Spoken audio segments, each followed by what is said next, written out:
ABP Ganga, खबर आपकी, जुबान आपकी। कासगंज से 25 साल के युवक को जिंदा जलाने का आरोप लग रहा है। जलाने से पहले लाठी डंडे से मारपीट करने का भी आरोप लगा है और इलाज के दौरान अमित की दर्दनाक मौत की खबर आ रही है। मौत से पहले पत्नी समेत 3 लोगों पर आरोप लगाया गया। मृतक के पिता ने सोरो थाने में तहरीर दी है और जांच शुरू हुई है।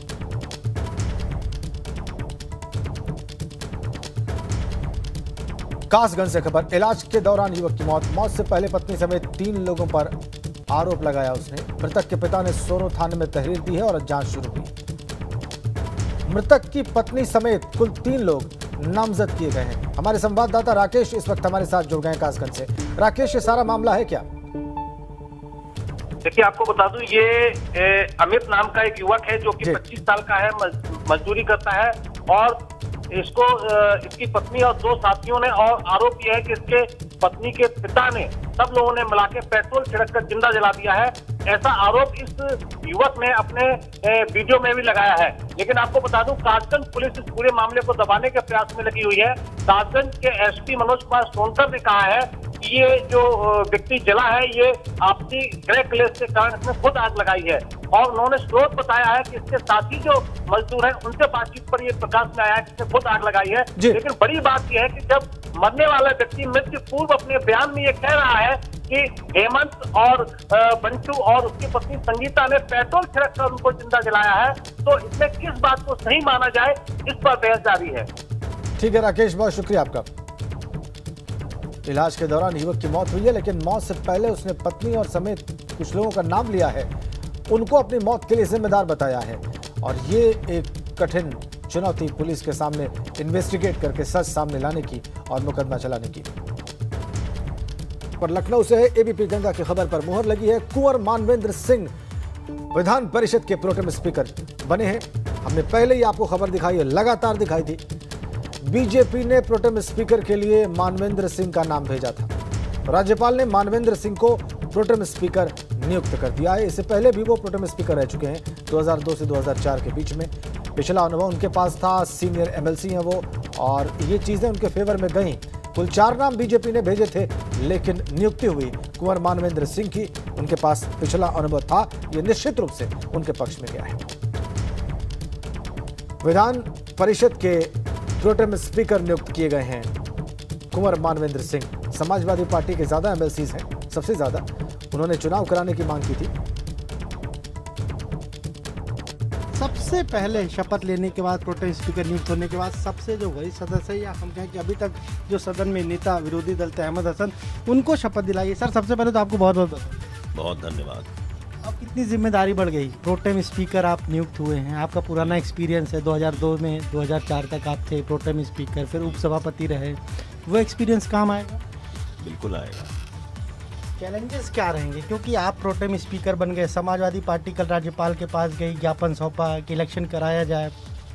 वो राजनीतिक दल है, वो अपने राजनीतिक लाभ के लिए जो करना चाहे वो करें, उसमें रोका नहीं जा सकता। लेकिन जहाँ तक सदन की बात है, मुझे भरोसा है कि सदन व्यवस्थित तरीके से चलेगा। सर, ये उच्च सदन है जी, विधान परिषद उच्च सदन है, और यहाँ सभापति का दायित्व हम कहें तो काफ़ी ज़्यादा होता है जी।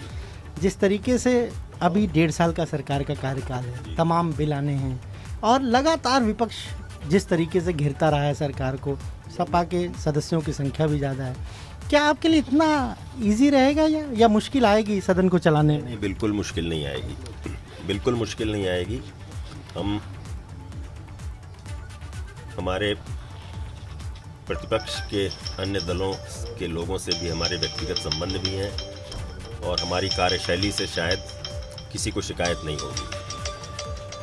सर, सबसे बड़ी बात यह है कि जो सदन चलाने के लिए कहा जाता है कि कम से कम साल में 90 दिन चलाया जाए, विधानसभा भी नहीं चलती, विधान परिषद भी नहीं चलती, बहुत कम दिन कार्यकाल चलता।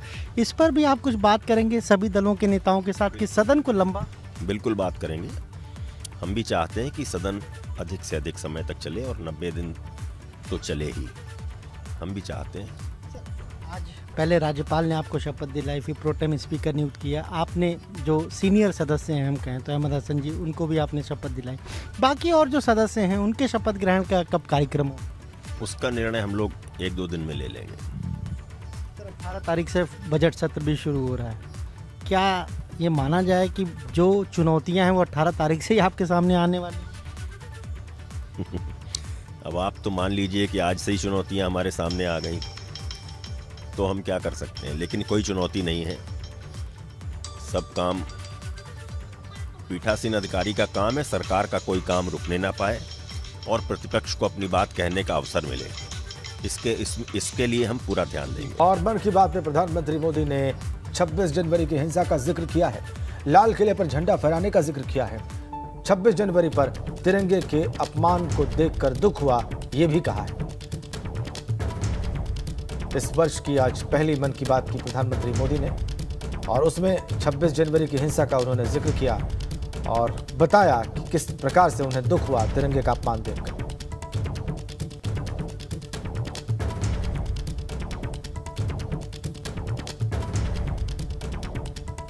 लाल किले पर उपद्रवी तत्वों ने जिस तरह से झंडा फहराया उसका भी उन्होंने जिक्र किया।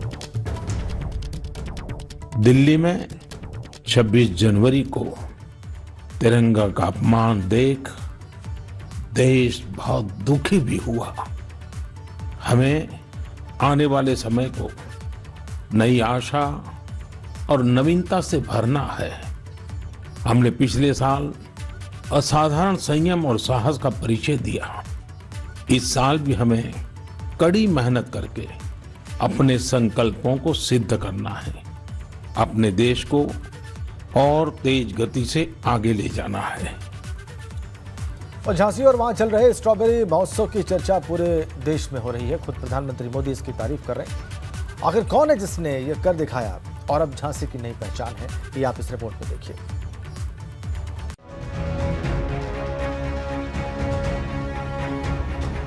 एक वक्त था जब झांसी की पहचान के इर्द गिर्द रानी लक्ष्मीबाई का ही नाम लिया जाता था।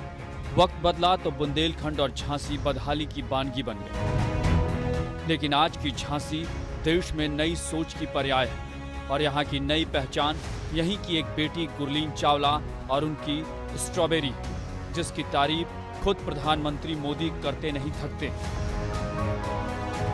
अब बुंदेलखंड में स्ट्रॉबेरी की खेती को लेकर उत्साह बढ़ रहा है और इसमें बहुत बड़ी भूमिका निभाई है झांसी की एक बेटी गुरलीन चावला ने। लॉ की छात्रा गुरलीन ने पहले अपने घर पर और फिर अपने खेत में स्ट्रॉबेरी की खेती का सफल प्रयोग कर ये विश्वास जगाया है कि झांसी में भी ये हो सकता है। प्रधानमंत्री मोदी के मुताबिक गुरलीन चावला ने पहले अपने घर और फिर खेत में स्ट्रॉबेरी पैदा कर ये बता दिया कि झांसी में भी स्ट्रॉबेरी हो सकती है। यानी जो स्ट्रॉबेरी कभी पहाड़ों की पहचान थी, वह झांसी से लेकर कच्छ की रेतीली जमीन पर भी उगाई जा सकती है।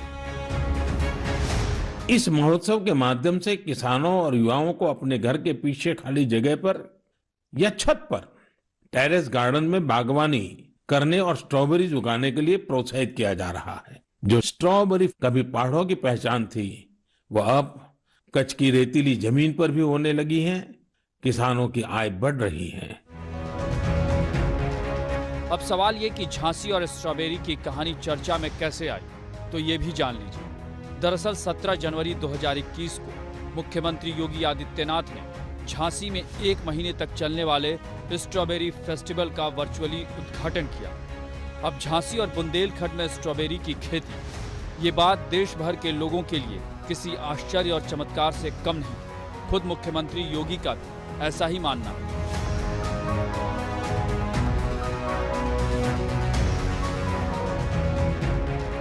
झांसी के रहने वाले हरजीत सिंह चावला की बेटी गुरलीन चावला पुणे में लॉ की पढ़ाई कर रही थी, लेकिन कोरोना के चलते घर लौटना पड़ा।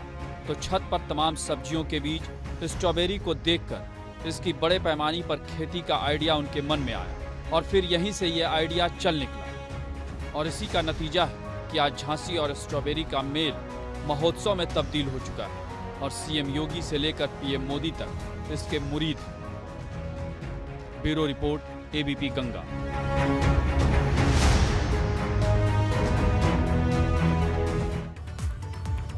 इधर गाजीपुर बॉर्डर पर किसानों का धरना जारी है। धरने पर बैठे किसानों को समर्थन देने के लिए पहले मुजफ्फरनगर और फिर मथुरा और बागपत के बड़ौत में महापंचायत का आयोजन किया गया। एबीपी गंगा की टीम ने महापंचायत की तैयारियों का जायजा लिया और वहां मौजूद किसान नेताओं से भी बात की। किसान नेता राकेश टिकैत की आंख में आंसू आने के बाद पश्चिमी उत्तर प्रदेश में महापंचायत का दौर शुरू हो गया है। सबसे पहले महापंचायत शुरू हुई मुजफ्फरनगर में, जहां हजारों की संख्या में किसान पहुंचे। इसके अलावा कल मथुरा में महापंचायत आयोजित की गई और आज बागपत के बड़ौत तहसील ग्राउंड में महापंचायत का आयोजन किया गया है। इस वक्त हम उसी तहसील ग्राउंड में मौजूद हैं जहां महापंचायत होनी है। कुछ ही देर में यहां महापंचायत शुरू होगी, लेकिन आपको बता दें यहां सुरक्षा व्यवस्था को मद्देनजर रखते हुए पुलिस और पीएसी के जवानों को तैनात किया गया है। इस महापंचायत में कई खाप चौधरी भी शामिल होंगे और बताया जा रहा है कि नरेश टिकैत भी आ सकते हैं इस महापंचायत में। सर, क्या नाम है आपका? जयवीर सिंह तोमर, एडवोकेट। जयवीर जी, ये बताइए कि इस महापंचायत के आयोजन का मकसद क्या है, क्यों बुलाई गई ये महापंचायत और यहाँ पर आज क्या निर्णय लिया जा सकता है? 3 काले कानून को विरोध में यहाँ हमारा धरना चला हुआ था पड़ोस में, तो पुलिस ने आके बुजुर्गों पे, हमारे जो 90 प्लस के थे, लाठीचार्ज बिना कोई चेतावनी दिए आके लाठीचार्ज कर दिया। हमारे बुजुर्ग घायल हुए, जिस बहुत सारे छोटे छोटे बच्चे भी थे, सब पे लाठीचार्ज किया। पूरे क्षेत्र में रोष है और आज उसमें 3 काले कानून और जो पुलिस की बर्बरता चल रही है किसानों पे, उसी के विरोध में आज महापंचायत बुलाई गई हमारे चौधरियों ने।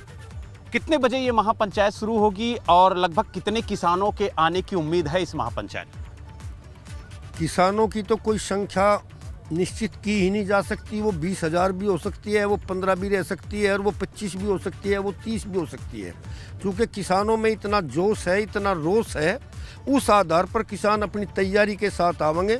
ये भी जरूरी नहीं है कि किसान 1 बजे ही आवें, क्योंकि किसान अपनी तैयारी के साथ आवेंगे। पता नहीं उन्हें 2 दिन रहना पड़े या 4 दिन रहना पड़े, निर्णय तो हमारे खाप चौधरी का होगा, निर्णय तो हमारे पंचायत के आयोजकों का होगा। लेकिन गाँव में जो राकेश टिकैत के आंसू वहाँ पर बहाए गए और जो यहाँ पर हमारा 40 दिन से धरना चल रहा था, रात को बुजुर्गों पे जो लाठीचार्ज की गई, उसमें गांव में इतना ज़्यादा रोष है कि उस रोष को आज प्रकट करने के लिए इस तहसील प्रांगण में जगह नहीं मिलेगी। यानी कि जो ये कृषि कानून के विरोध में किसानों का आंदोलन चल रहा है, उस पर निर्णय लिया जा सके और जो यहाँ पर 40 दिनों से धरना प्रदर्शन किसानों का चल रहा था और उसे हटाया गया, उस पर भी आज निर्णय लिया जाएगा कि क्या वो धरना पुनः यहाँ पर से स्थापित किया जाए या ना किया जाए। और साथ ही जो राकेश टिकैत के आंसू निकले हैं उसका जवाब देने के लिए भी यहाँ रणनीति तैयार की जा सकती है। तो कुल बागपत से वीडियो जर्नलिस्ट दीपक शर्मा के साथ बलराम पांडे, एबीपी गंगा।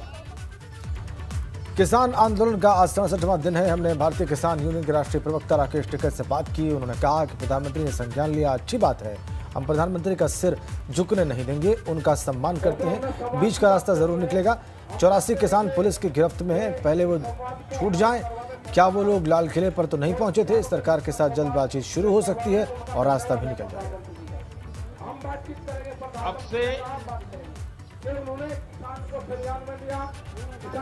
किसान आंदोलन को आज पूरे 67 दिन हो गए हैं। ज़्यादा बात करने के लिए भारतीय किसान यूनियन के राष्ट्रीय प्रवक्ता राकेश टिकैत हमारे साथ हैं।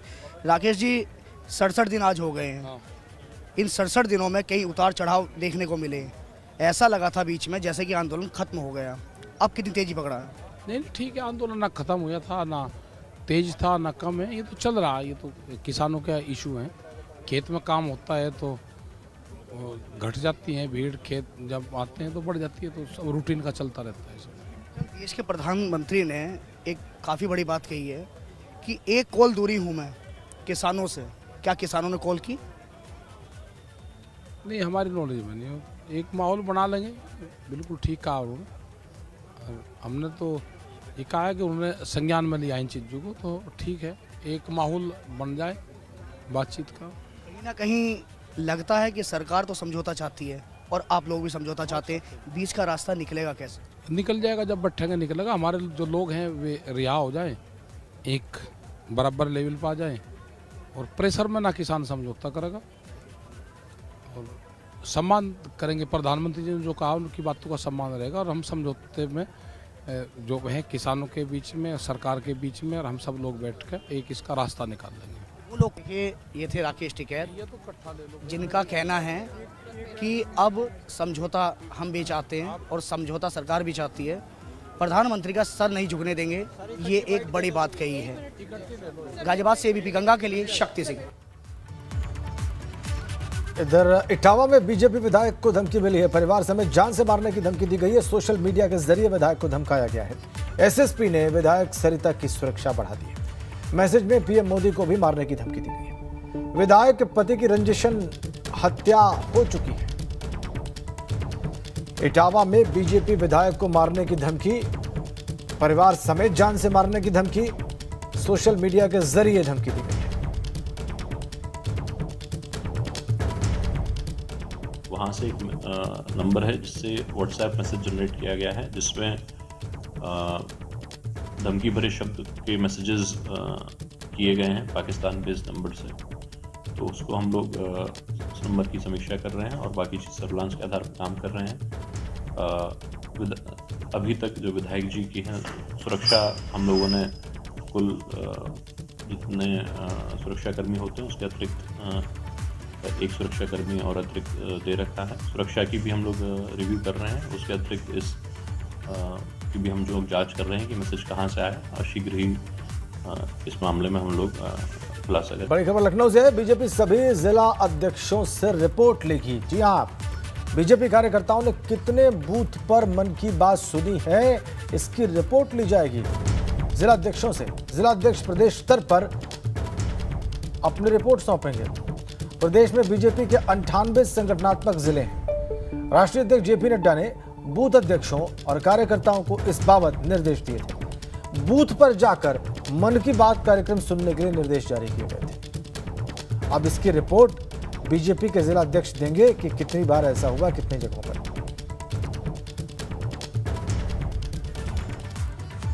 और कोरोना को लेकर सीएम योगी का दिल्ली सरकार पर निशाना। जी हां, दिल्ली में कोरोना से हालात ज्यादा खराब हुए, कहा है मुख्यमंत्री योगी आदित्यनाथ ने। दिल्ली के मुकाबले यूपी में मृत्यु दर कम है, यह भी उन्होंने कहा है। यूपी में 8,500 लोगों की कोरोना से मौत हुई है। योगी, दिल्ली में कोरोना से मौत का आंकड़ा 10,000 के पार चला गया, ये भी मुख्यमंत्री ने कहा है।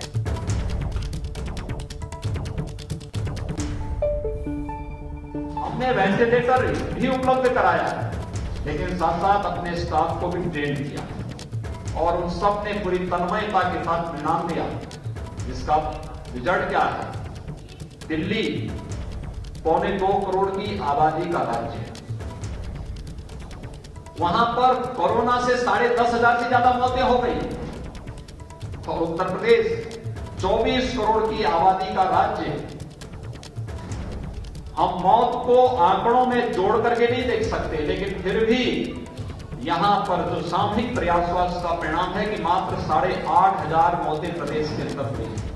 यानी दिल्ली से आबादी में हम 30 गुना बढ़े, लेकिन मौत के आंकड़े अगर आप देखेंगे तो दिल्ली में 2.25 करोड़ में जितने मौतें हुई उससे कम यूपी के अंदर हुई। उसको रोकने में, इसका मतलब यहां पे टीम वर्क ने काम किया और उसका परिणाम हमारे सामने आज है। मैं इसके लिए सभी अपने चिकित्सकों का, हेल्थ वर्कर्स का, जितने भी कोरोना वॉरियर्स हैं, विभिन्न स्वयंसेवी संगठन हैं, इन सबका हृदय से अभिनंदन करता हूं।